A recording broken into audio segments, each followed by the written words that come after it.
I think we got some guys that could be that guy that could step in. I mean, once again, it could be Storm Norton. Maybe he's got a different, conditioning situation on this season that he might come in a lot better shape, or he might be more prepared or whatnot. Because, I mean, heck, he's got 2 other guys. Well, I should say 4 other guys that are really going for his job. So, hello, welcome to the Bolt Bros, the podcast series where we talk about the Chargers and their opponents.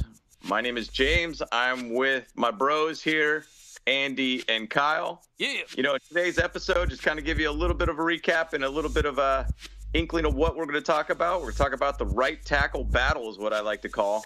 We've had a lot of comments to talk about that, so we're going to do it in this episode. Later in the video, we will talk about the preseason rankings for the Chargers.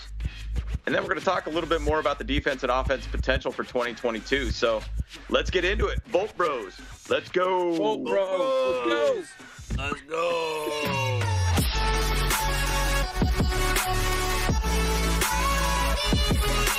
It's funny about the right tackle battle and some of the people commenting about it to have us talk about it. Because, I mean, even going to the draft, we talked a lot about, like, hey, we need to get this right tackle. We need to get Trevor Penning. We need to get, so on and so forth, all these different guys. We really didn't do it, It's hilarious. And again, if you go back to our video on that too, none of us even talked about Zion Johnson at all. No. So we were way off. And I was way like, off. I don't know okay. who would have predicted that one. Whoever did predict that one won a lot of money if they threw money on it, dude. Yeah, one of our top fans, freaking Herb, he called it, man. Herb did. That's right. Herb did. Yep. Herb did. He's rich. He's been talking about it for weeks now, man. I think Herb is Tom Telesco. Tom Telesco. Yeah, is that who it is? He's Tom in disguise. There it is. Yeah, TT's trolling on our videos. What's up with that? That's cool. Dang, cool. man. Hey, Tom, you want to be on our videos? Hit us up, dude. What I was going to say about the right tackle position, I mean, I kind of go back to Drew Tranquil, and he had a great interview with Justin Herbert. And us going into the situation where we didn't draft anybody, we just have a bunch of guys that we kind of potential that could be our right tackle. But who's really going to be that Justin Herbert like he was in Oregon? Or maybe there's going to be somebody like that where when he was in Oregon, he was the 5th string quarterback that ended up getting 2nd string and then ended up becoming the starter. Mm-hmm. So we might have somebody like that for the right tackle, position coming up for us this season. So who knows? But, Andy, I know if we go down the depth chart, we know who's kind of the guy that's been there for us last year, basically. I mean, what's your thoughts on Mr. Storm Norton? Yeah, it's interesting. When he came in because Bulaga went out, right? And so it was one of those moments where it was a baptism by fire, and he did great. I mean, again, he had flashes of brilliance. He had games that were not good. And, overall, right, I think Storm Norton is an okay right tackle. But again, is he the answer? I don't know, right? And I think it's something that needs to be addressed. I think it will be definitely addressed in minicamp specifically, right? And definitely in preseason. This is probably the conversation that's going to be the biggest talk all through camp. Who's right tackle? Who's right tackle? Who's right tackle? But I think is what PFF ranking was 62. He had a lot of snaps, 6 penalties, 9 sacks allowed, which is a lot, right? That's not great. So, yeah, again, it's tough, right? I mean, this feels like the one position we've got to figure out. I think Storm is okay. I guess my question is, how much better will he be the second year in the offense, and what are they going to do differently? Now, obviously, very simply put, what they did a lot with him last year is they put like another tight end there to sort of chip the defensive end and help him out. But is Storm the guy? I don't know, right? I mean, I guess that's the big question. So, I guess I'll throw it back to you or to Kyle, to give you some thoughts on Storm. Storm Norton, obviously, he's coming off of playing at the XFL first before coming into the NFL. And so, obviously, timing is all different with the XFL because they're not exactly Premier League players. But it's obviously was experience enough for him to actually get into the NFL.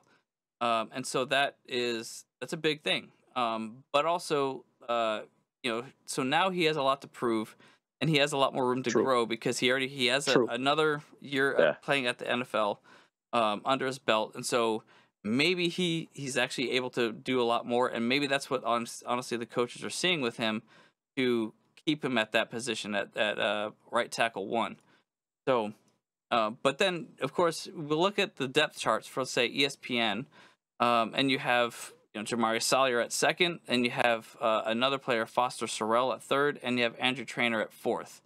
Trainor's a rookie, and Foster Sorrell, he came from the Ravens as a free agent, I believe, and so he's another pickup that we picked up. So there is a battle going on here, but obviously of those four people, I think honestly Jamari Salyer has probably the best chance to take over that position. I'd agree with that. Yeah, and the interesting thing about Jamari, though, is that even at the rookie minicamp, which once again, it's not a full squad that's out there running around, but they threw him in at guard at rookie minicamp. And then they were asking him about that, and they were saying, well, why were you throwing at guard when we were thinking you're going right tackle? And, they basically, he's kind of like, I have no idea what the real plans is, that who knows where it goes. So, yeah. That's true, right? Like every single interview from the minicamp was like, yeah, I'm just going where they're telling me to go, right? So they want to try him in different positions and see what happens for sure. Yeah.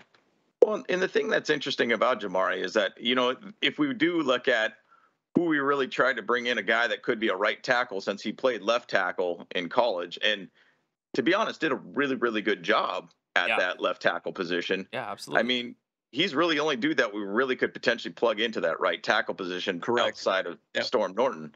I mean, in college, we've chatted about this before. He's a 2-year starter, basically gave up 0 sacks in 2021 with 8 pressures. In college, he had 0 sacks given up and only 14 pressures. I mean, that's a pretty good, stat line to look at as a player. And then he was a permanent team captain, too, for Georgia. So, I mean, the thing is, though, I look at all the offseason moves here. I mean, it really seems like Brandon Staley wants championship-minded players and leaders on this team. And adding him into that where he just won a championship in college, it seems natural that he'd be good as a right tackle. Yeah. But who knows? This is, once again, camp battle. Who knows what's going to happen from this point? And so, I don't know.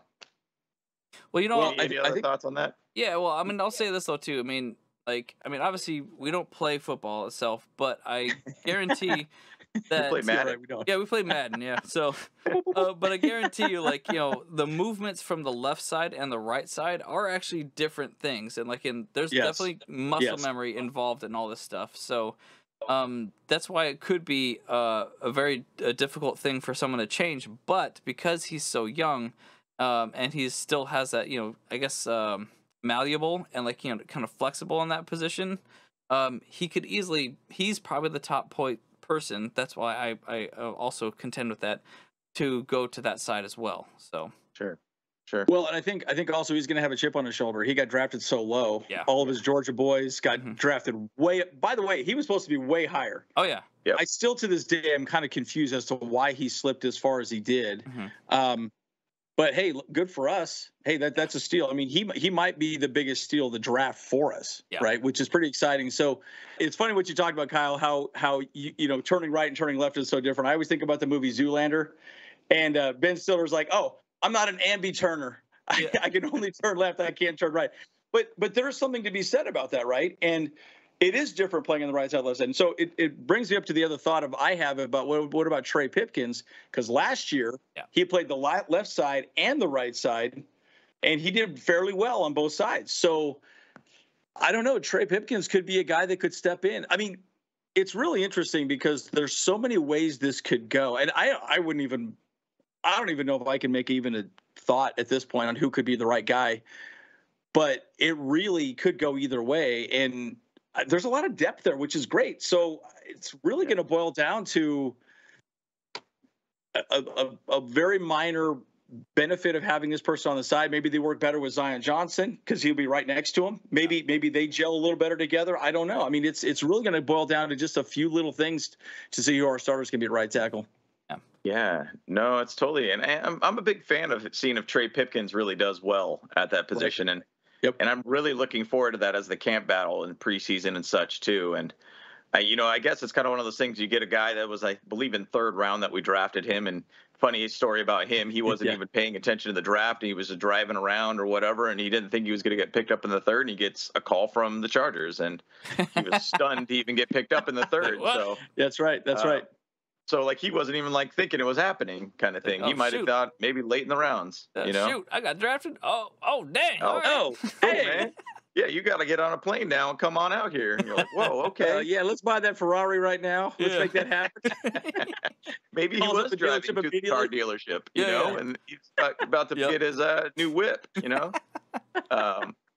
But I personally think it would be awesome to have Trey Pipkins there too. But, you know, once again, this is a camp battle and it's a right tackle battle. So we'll see kind of where it all comes about with these guys. And, you know, who knows where it's going to be. The thing about Trey Pipkins is he did get substantially better from last year versus the previous years. So was it really the coaching that really helped him out? And did he start becoming a better player? Did he start becoming more focused as a player? Who knows? I mean, I remember Brandon Staley talked a lot about that. A lot of the game is more of a mental game. So we need to have mental reps so you could be better prepared for, you know, the physical aspect on the field and be smarter as players and such. So maybe it was just one of those things that he ended up getting the mental reps to really become a better tackle on the left and the right. So I don't know. It's going to be interesting to see how he goes. I mean, he only had 10 total starts in his career so far, but I mean, he hasn't played too bad when he's on the field. I mean, is it going to be experience that really makes the difference and gives Storm Norton the leg up or not? Who knows? Who knows? So, but you know, anything else, Kyle? Yeah, what I'll say this though too is like the one thing that I would actually be worried about by putting Salyer at right tackle and obviously Zion Johnson at right guard is then you have two rookies on the right side. Exactly right. And so that's a massive, that's a big concern because it's like, yeah, I mean, obviously the rookies, I'm sure they're very talented and I'm sure they're going to be able to do a great job, but you know, you can't knock against experience, you know, like, I mean, those people that they've already been pushing against all these other 200, 300-pound guys, you know, like, and these fast edge rushers on that side. And, you know, like, and that's just it. Like, you know, college is a whole different game, you know, like there's 100% different. The speed is, in a lot of ways, it's slower. And obviously, because like those people, you know, there's a lot more players involved in college ball, and so like the best players are kind of few and far between. That's why they get drafted, you know, like top 30 and stuff like that. So but now like you're in the pros, these people are all paid to play, paid to train, paid to work out and get better, faster, stronger. Two rookies on that right side is probably not the answer. So it's gonna be tough. It's gonna be tough. If I had to pick today, I would still say Storm Norton probably will start. Week one. Just because I just think they're going to go with experience, and then we'll see what happens after that, right? And unless one of these guys has an amazing camp, and oh my gosh, 100% different or whatever, but I don't know. It's going to be really interesting. And then there's always that rumor, right, about Matt Filer potentially moving over. Right. We're bringing it up just as a conversation piece, but the reality is, I mean, Brandon Staley pretty much said, no, we like the left side the way it is. We just need to make the right side better. So I don't think anything will happen there. I would think the only reason why that would potentially happen is if there were some major injuries. But I don't, even with that being said, what Kyle has highlighted, we have a lot of players that can play left tackle up and down the list. I mean, even practice squad guys that can step in. So they're probably not going to ever do that, you know. But the thing that I get concerned about on that, though, is if we start having injuries on the right side, everyone will know, guess what? They're going to run the ball on the left side like we did last year, right? So that starts to become a little bit of a concern. But either way, again, we've talked about this over and over again, depth. We have a lot of depth, right? And we're splitting hairs on who's going to start. So pretty interesting. Yeah, and you know, and it's interesting because if just as a scenario, just to say if Matt Filer did go to the right, I mean, I'm a big fan of just keeping the continuity on the left side with, you know, Lindsley, Filer, and Rashawn Slater, because they did so well. Like, and I could understand where Brandon Staley's head's at. Like, let's keep that continuity there. But at the same side, like, let's say if they did do that and they pushed Filer to the right tackle, then you got Zion there, and then you got Lindsley, and then who's going to be that left guard guy for us? Because would that be Jamari just because they did start him at guard in the rookie minicamp? Would it be that guy? You know, because, I mean, then you kind of think like, well, there's like enough talent in like but then there's 2 guards that are basically rookies at that point that could be those gaps. And then you might even want to think, is there a free agent guy out there? I mean, just to think, would Ode Ibushi come back, kind of thing too? That's just another thought. I know Andy talked a little bit about a right tackle that could potentially kind of fill that gap too. That might be coming up too. So who was the other player that you were talking about, Andy, that might be the right tackle? Yeah, Darrell Williams. He's a free agent right now from the Bills. Actually, a few of our subscribers actually brought it up in one of our chats, and I remember seeing his name out there. But he's a really good right tackle. The Bills let him go. They didn't want to pay his six. I think they opened up around $6 million in cap space by releasing him. Wow. But a lot of people are thinking the Chargers may pick him up. The good news about him, he would be an immediate veteran on the line, right? And again, what I think about across the board, this is all about creating a Super Bowl team now on Justin Herbert's rookie contract. So I can see Telesco going out and making a deal with this guy and saying, all right, let's do it. The line is solidified. We're good to go. Everyone else is depth.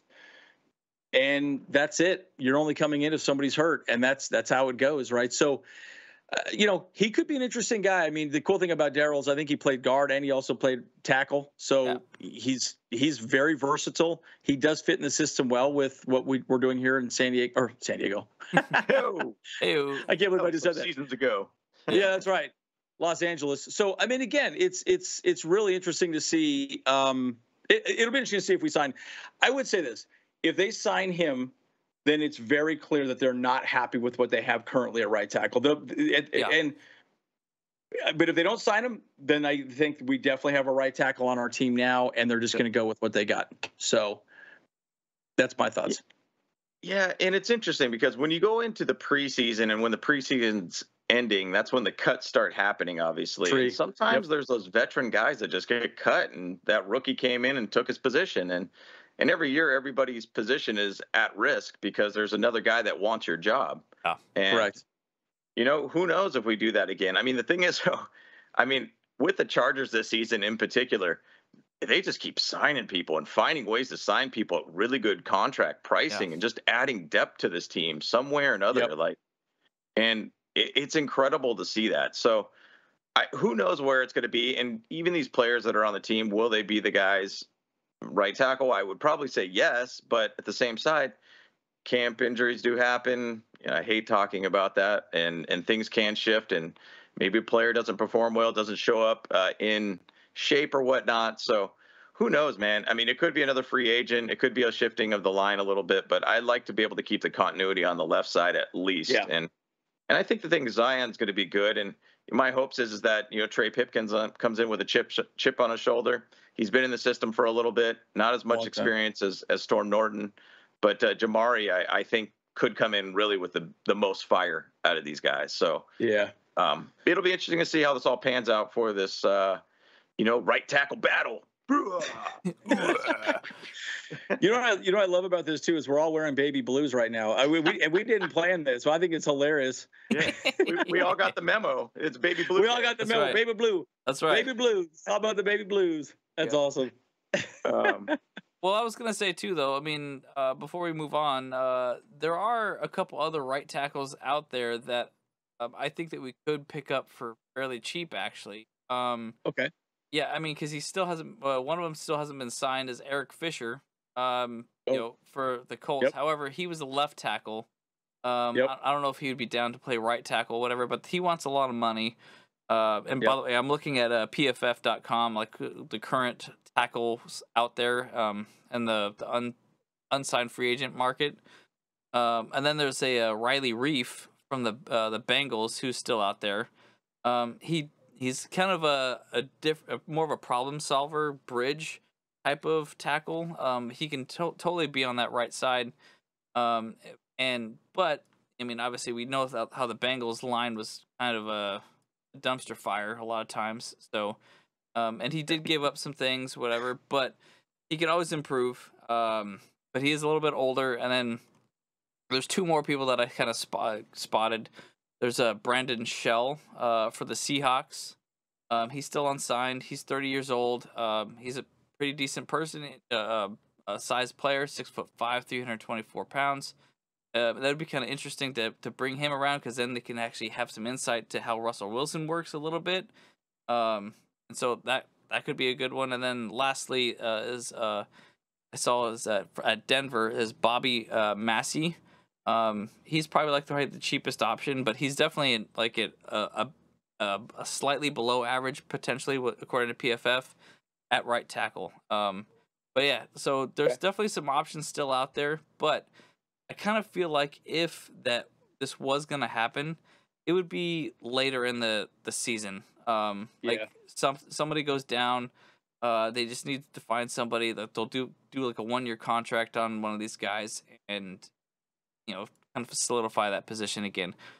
However, I will say though that right tackle is, I think I mentioned this before, that right tackle is not as critical as the left side, of course, because we got to protect that blind side.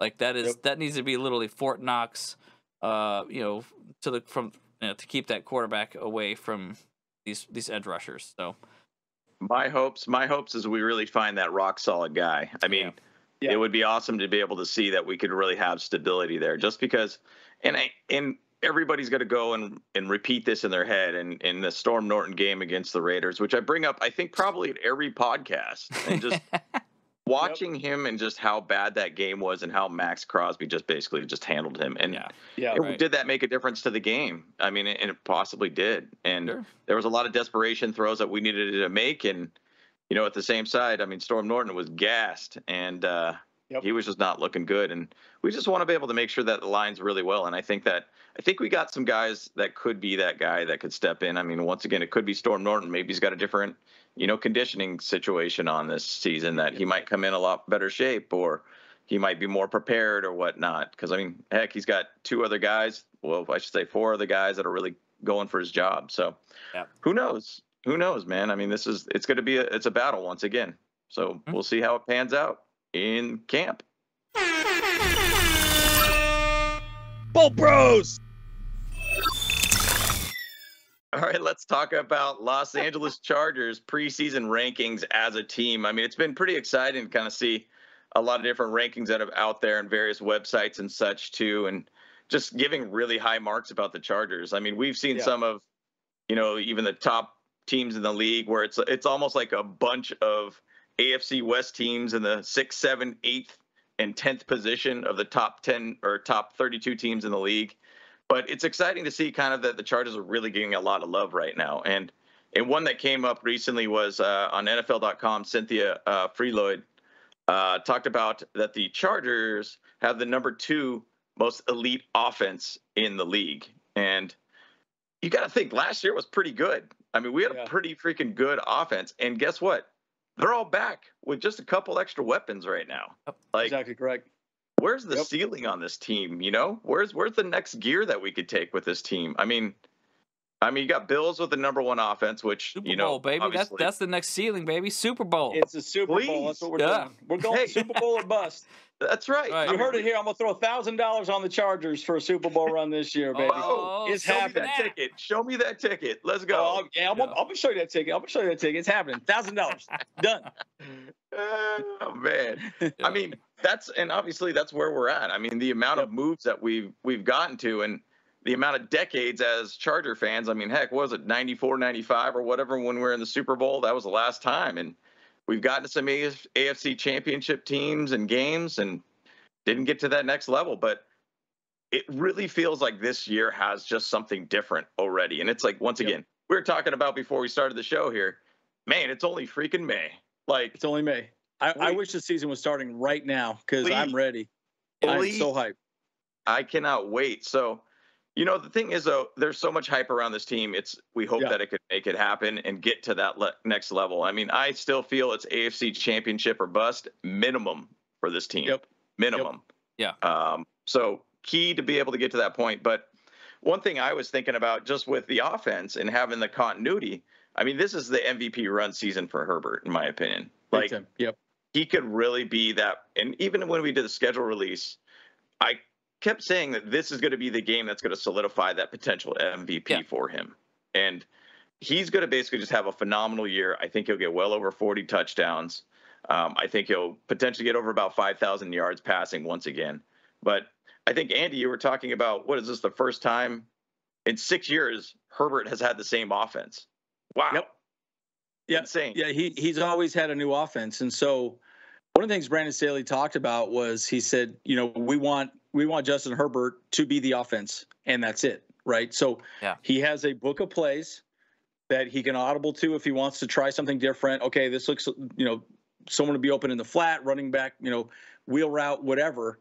And he didn't do a lot of audibles, at least what I saw last year. I don't remember him doing a lot of audibles. So I think this year could be a year where we see a lot more audibles and him really taking control of the offense a little more. Sure. And I think that's a good thing, right? Because I don't know that Joe Lombardi he was under fire a lot last year. I think there were a lot of really weird plays. I can think of one. Remember when we went for it against the Raiders, and we went for it twice on our own, was it 20-yard line? Yeah. And we ran the same damn play twice. Yeah. Right? Yes, it was to the left side, but an ex-Charger, Phylon, actually broke it up the second time on 4th down, and we gave him the ball right on our own 20. And so I think that there's something to be said about that. I understand probably why he did it, because that's probably our best running play to the left side. But you wouldn't want to call that play because you just called the same play right before that, and it's just come on, let's do something a little different, right? So my point in saying that is I do think that Justin Herbert will probably have a little bit more flexibility and the ability to audible. So. Kyle, what are your thoughts on that this year with Justin Herbert? Yeah, no, we're definitely going to have top 5 offense this year. To say that Lombardi, one thing here and there, he messed up a couple times, that's just going to happen. The players are going to read the play correctly, and they're going to make it happen or blow a play array. You can't win it all, but, doing the same thing, back to back, it's kind of a weird thing to do. Sure. But then again, it's also like, rock, paper, scissors, is it a run? Is it a pass? Or is it an option? Kind of thing, So it's like you got 3 choices, and, then, you can pick the right thing at any point at that point. That's a very simplified version of what the heck is gonna happen, though. So obviously. Yeah. Right. Right. Yeah. Yep. Well, you did bring up one other thing too. It would be interesting to see if the Chargers run a little bit more RPO this year, right? Little run pass option. I would be curious to see if that happens because, again, we all know Justin Herbert has wheels, right? But there are moments where that could work very well, and he could just take a nice little run to the side and easily get 10, 15, 20 yards, right? So it will be interesting to see how they switch it up. I think they're really going to open up the whole playbook for him. I really got the impression that last year they kind of kept things – I don't want to say vanilla, but I felt like a lot of the plays were very similar. They didn't do any. I don't remember a lot of trick plays. I don't remember a lot of really interesting things that they were doing. They executed well, but I think this year we'll see a little bit more of an open playbook on the offensive side. So. Sure. Yeah, and the thing is though too, even with the additions, and they didn't make a ton of additions to our offense this year. Obviously, the amount of additions they did on the defense is crazy, but with the addition of having Gerald Everett as a tight end, I think he's going to flourish very, very well with this team. Yeah, me too. Donald Parham, having him back as a tight end, awesome. I think is great. But Isaiah Spiller, I think, is really going to give us a balanced running back situation. Yes. And I think he's going to allow Eckler to really be a little bit more fresh too. Because it was always that stress. Even Eckler last year was like, man, I don't want to be the number 1 guy. I want to be able to have a 2 guy to be able to come in. I don't want the ball as many times as they're giving it to me, kind of thing. So, and once again, he was phenomenal last year. 20-something total touchdowns. Great. But his body's not designed to be able to take that many hits throughout the season. So I don't think anybody's body is designed to do that. No, maybe, no. Yeah. And he's a fantastic specimen. he's a lot of people say that he's one of the strongest people pound for pound in the NFL. Yep, exactly. But your body gets beat up a lot in this sport. So yeah, absolutely. Just having that RB2 and hopefully Isaiah Spiller. Once again, we've drafted a running back 3 times in 3 years now, and we gotta land one at some point. But watching videos of Isaiah, I think he could be a great fit for what we do. He kind of be kind of that pass catcher guy too, good runner in between the tackles. He's a patient runner too. He says he likes to run in between the tackles, which is great, because I always kind of feel like Eckler's sometimes better in the outside than the inside. So I think that it could be just add a little bit more of a dimension to this team. So even to say where they rank us at as like the number 2 offense, I feel that's pretty good in my opinion. Now with the Bills, they did draft, I believe, a running back over there too. Obviously, they got Josh Allen over there. Yep. It was really the Josh Allen show every single play. It was either him running or throwing the ball. They pretty much had no run game. So personally, I'm fine with them being at if our offense is at 2, awesome. That's higher than what we were last year. Yeah, I'll take it all day. So I think we have good continuity, like what you said. I think we're going to do great as an offense. So I'm looking forward to seeing how it's going to go from there. Shifting to the defense, I mean, this is a whirlwind of defense here. Yep. I mean, how much shifting did we do this season? Like, oh my gosh, unbelievable, unbelievable. I mean, if we have, say, let's just say if preseason rankings hold up and that we become the 2nd offense in the league, we were, I don't even know where we're at. I always just look 29th in the league, something like that. Yeah, something stupid like that, and it was just bad. I mean, defensively against the run, we were awful, and it was just horrible to watch. But now you got to think, like, with all the additions they made, it's just like we're going to be 1,000 times better. Heck, if we get up to like a top 10, I think we have the potential to be able to get to a top 5. I mean, this team could go far, in my opinion, in a lot of different ways. Like, I mean, just think about the depth positions that we've added. There are guys that could potentially be starters on other teams. Like, Kyle Van Noy. I mean, how everybody was excited about that addition. I mean, he's a little older and everything. Then you go and get Morgan Fox, who's a Staley guy too. Troy Reader, same thing. Staley guy. Like, dude, this is setting up like a crazy deadly defense from top to bottom. I mean, agreed. Isn't that going to be an amazing thing to see? I mean, what's your guys' thoughts on what this defense could potentially be? Yeah. It's going to be electric, man. It's going to be electric fence. It's going to be an electric fence. Baby. That's right. Yeah. You're going to get zapped. Yes. Yeah. No, I'm freaking stoked to see. Obviously, we totally flipped the script on what our defense was, and I 100% believe that we have potential to be a top 10 defense. And if that's the case, then yeah, dude, we're AFC Championship bound. Because we're gonna be putting a ton of pressure on the quarterbacks, and our backfield is gonna be so protected. They're gonna make mistakes. They're gonna have interception. Oh man, is it only me? Yeah, I know, right? Yeah. One thing I thought about a lot too, right? And you did highlight this as well too. Both of you, James and Kyle, is that we have a lot of depth on the defensive side. So I think what that means is they're going to rotate people in. They're probably going to rotate Fehoko in. They're going to use their entire bench every game. Yeah. And I think that's really good, right? It's good for not only getting people field time, but think about it, right? Okay, well, Joey Bosa's taking a breather. Okay, who comes in now? Oh, shoot, Kyle Van Noy is going to be there? Yeah. Dang.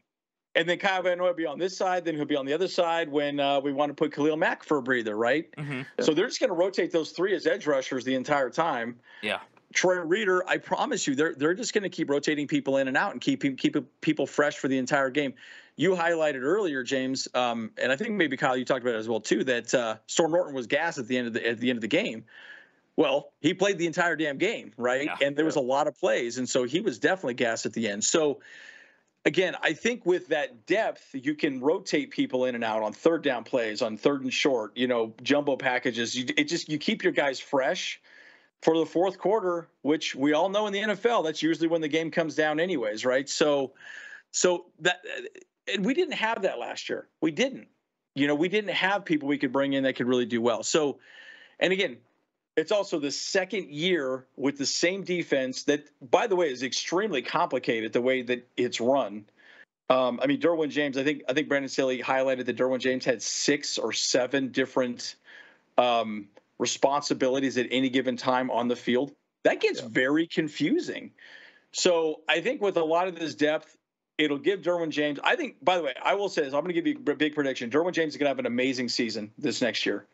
Because I think Derwin James is going to be able to be all over the field. He can he can run his own audibles. I mean, he's the quarterback of the defense for sure. So he will be able to just kind of run around and be the best Derwin James that he can be. I think he'll blitz the quarterback a lot more as well. Yeah.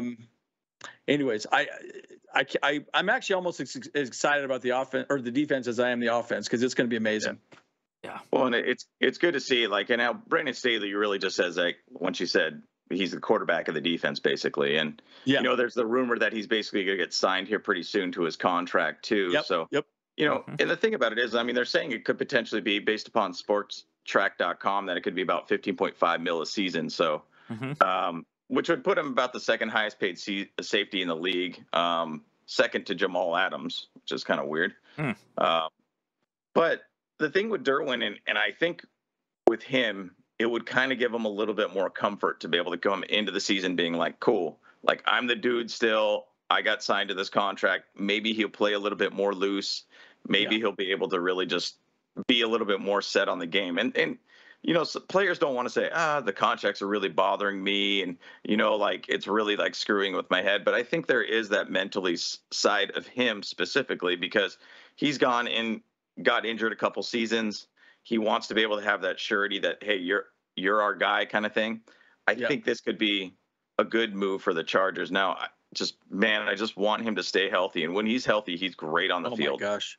Incredible. He's great on the field. And so I think it's really good to be able to see him and potentially have that contract get signed. He'll probably play a little bit more confident as a player and play balls to the wall. You know what I'm saying? Yeah. So definitely. Balls to the wall. Balls to the wall. That's right. And he's only 25, by the way.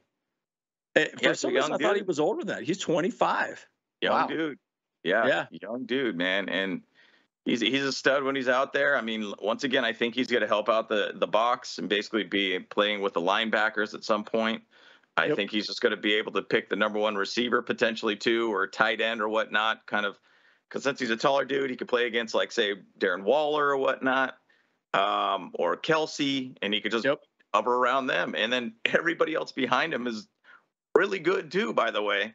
So it's going to be very, very difficult for people to throw on us. So my thing is, like, with this defense, I mean, I hope it's going to be a mid-2000 kind of defense. I mean, where it was just sacks, picks, just beating teams down. That's my hopes.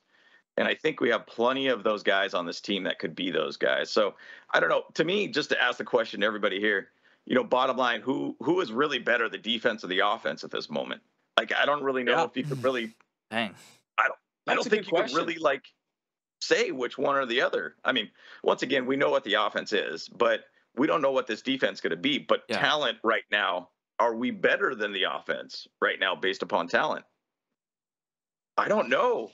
Yeah, it's a tough call. Really tough call to say, for sure. Yeah. I don't even really know where you could take that, because it's like, you know, once again, we haven't seen them play yet. But at the same side, they're guys that are from Staley's defense that are on this team now that are really going to be able to know that system and plug and play and know what to do. And so I don't know. I think that's something that'll be interesting to see in the season, how it develops, because, heck, if both could be top 5 or number 1 in the league, I'm great. I'm good with that. Like, I'll take that all day. But who knows where they're going to be. And I mean, the ceiling is very, very high for this defense, and we know where the offense is at. And I think the offense can get to another gear this year. So we will see, right? Absolutely. We will see. Absolutely. In May, we look great, right? In May, we look great. We're going to look great when we raise that trophy up, and get that Super Bowl W, man. It's going to happen. It's going to happen. Right. For sure. I don't know if you guys want to chat a little bit about, like, special teams, but, you know, and the reason why I want to kind of just bring this up too, if you guys want to cut this out, you can cut this out or whatever, but just the whole J.K. Scott and the Ben Griffiths guy in training camp. I mean, I could chat briefly about that, and I could just say, hey, just simple little thing. There's just a little battle that might be kind of coming up that would be kind of interesting in the preseason to see how it goes. Yeah. Let's talk about it. Yeah. Go ahead and do the intro on that one. Go for it. Cool. So I know special teams isn't the most popular thing to talk about. Kickers are so cool, man. Kickers are so cool. Hey, you know what? Hey, if you ever watch Pat McAfee, then of course. Yeah, that's right. They are pretty dang cool. He's cool. He's a cool dude. Yeah. He's a cool dude. But there is kind of a battle that I was kind of interested in. And with the rookie minicamp that happened, one guy that stood out to me was Ben Griffith, which is a 6'6", 240-pound kicker. Like, he's from Australia. Like, hey, dude, that guy's like the size of dang near Herbert, you know? Yeah. Like, what is happening here? So what's interesting about this guy, and I know we got J.K. Scott, we signed him and everything like that. I get it. Yeah. But he played 8 years in Australian football and then the last 3 years at USC. So wait, I don't know how old this dude is. Like, but like, yeah. Wait, so you've played 11 years of football? Like, wait, how old are you, dude? So anyways, it's kind of just an interesting thing looking at a guy with like that kind of metrics and think like, whoa, remember the last guy that was really good that came from Australia was Darren Bennett. And he was a stud as a kicker for us for years. Yeah. Long time. He was awesome. He wasn't afraid to get some tackles in there too, you know? So like, that's right. Yeah. He would go down and hit some goals. Yeah. Well, and you got to think that if Ben Griffiths is running down the field and he's got to make a tackle, I mean, he's 6'6", he's not a 6'1" dude, 180-pound guy trying to tackle a guy going 440 speed or whatever it is. Not like that Brazilian out of at Indianapolis, the Colts player. Like, he's like. Like 5'1" or something like that. He's like this big, you know. He's 5'1". No, he's super tiny. Are you talking about Blankenship with the goggles, dude? I think so. Yeah, he's that's his name. I don't know. I don't know. He's tiny. Yeah. He's definitely small. I don't know. Yeah.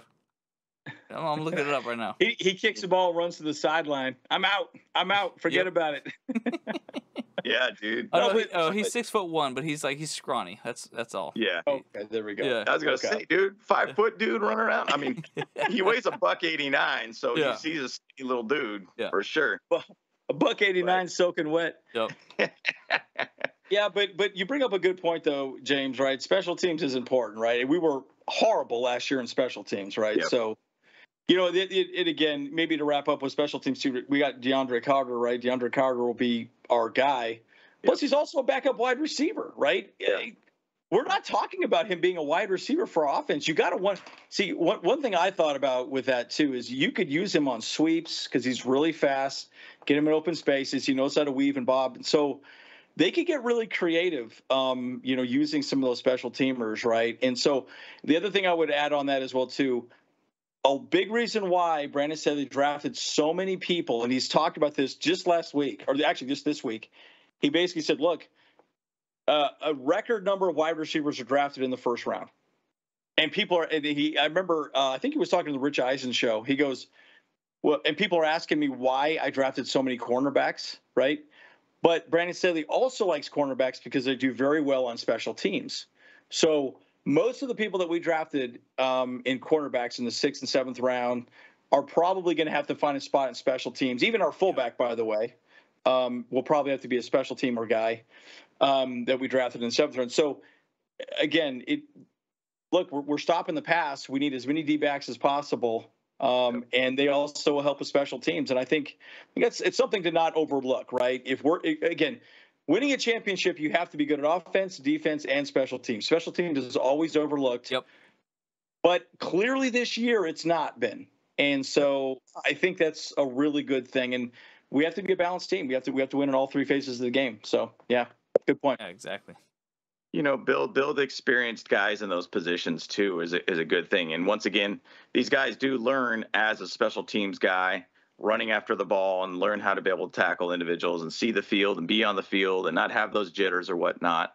I think that Brandon Staley's done a good job of building that up. And once again, I don't anticipate us to go with a rookie kicker because I think we do want to be able to have that experience. So I really still think J.K. Scott could be the guy, but Ben Griffith is kind of an interesting, leg to look at and think like, man, this guy is a massive looking dude and he's got a lot of experience in the Australian Football League. So I mean, the dude's been 11 years playing football. I mean, I don't know when he went to USC and what age he was. Was he 26 or something or 27? Like, he's probably 30 here.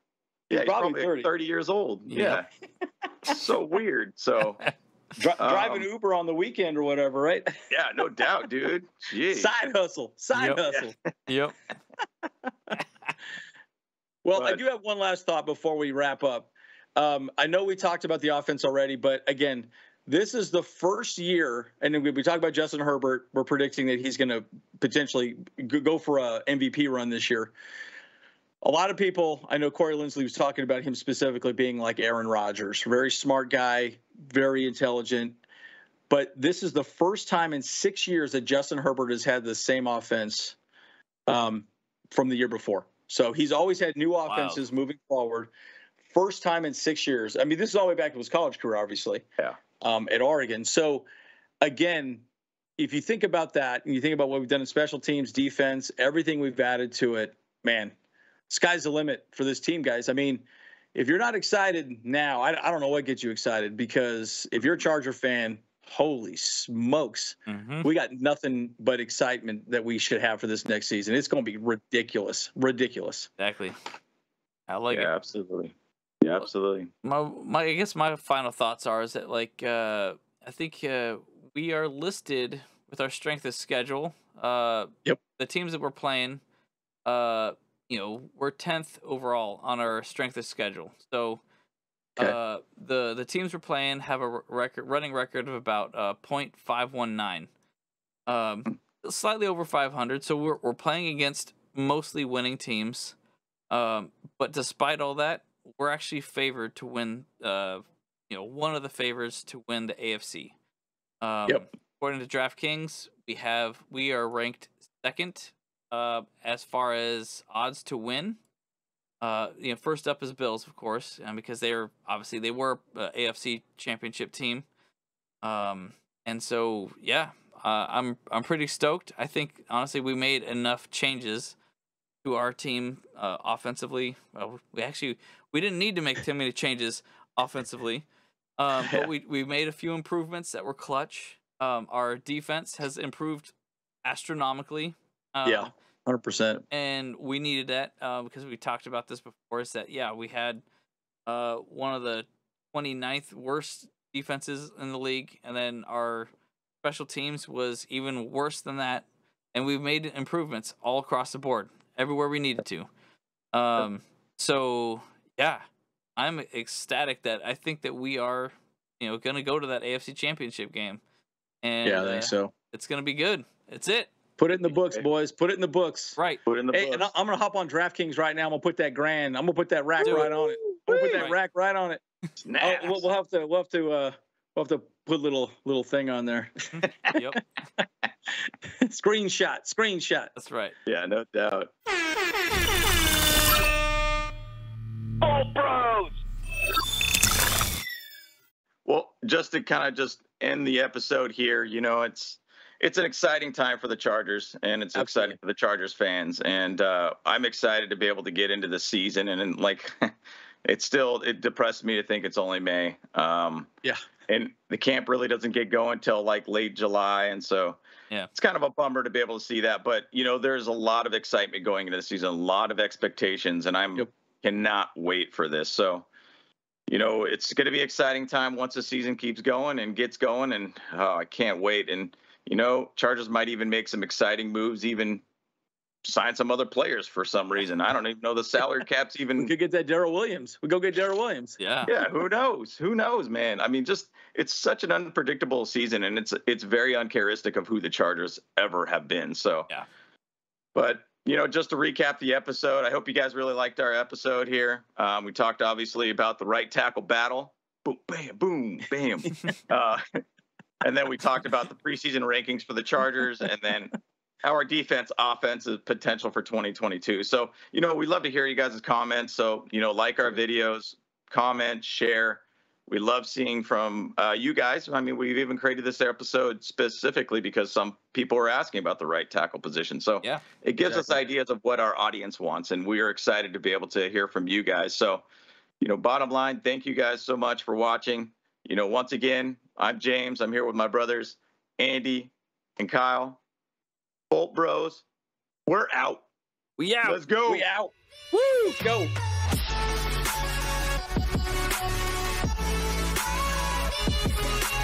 So let's talk about the Lost Jan. Let me talk again. Let me learn how to talk.